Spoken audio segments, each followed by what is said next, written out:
ल आज हामी घुँडा दुख्ने बिरामीहरूको लागि बेसिक एक्सर्साइजहरू सिक्दैछौँ। पहिलो नम्बरमा टावेललाई नभए सिरानीलाई यसरी गोलो पार्ने, अनि त्यहाँबाट दुईटा यो घुँडाको तलपट्टि राख्ने हो, अनि त्यहाँबाट घुँडाले तलतिर प्रेस गर्ने, पैतालालाई माथितिर तान्ने। 10 सेकेन्ड होल्ड गर्ने। 1 2 3 4 5 6 7 8 9 10। रेस्ट। फेरि 1 2 3 4 5 6 7 8 9 10। यसरी 10 रिपिटेसन गर्ने। अनि फेरि यसलाई तल सार्ने हो, एङ्कलको तलपट्टि राख्ने, अनि यसले तलपट्टि थिच्ने।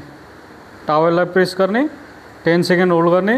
1 2 3 4 5 6 7 8 9 10। यसरी 10 चोटि गर्ने।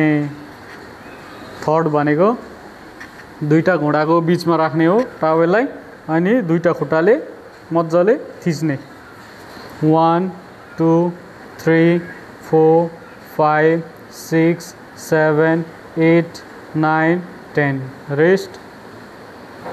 फेरि चेप्ने दोहोरो गरी 1 2 3 4 5 6 7 8 9 10।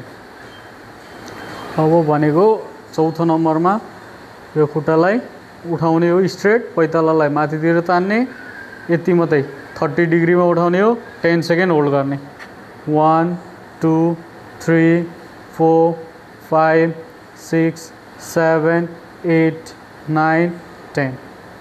यसरी 10 रिपिटेसन गर्ने। यो भयो बेसिक एक्सर्साइज। अब यसको लागि चाहिँ अब डक्टरसँगै सल्लाह लिएर अरू एड गर्नुपर्ने पनि हुनसक्छ। Thank you.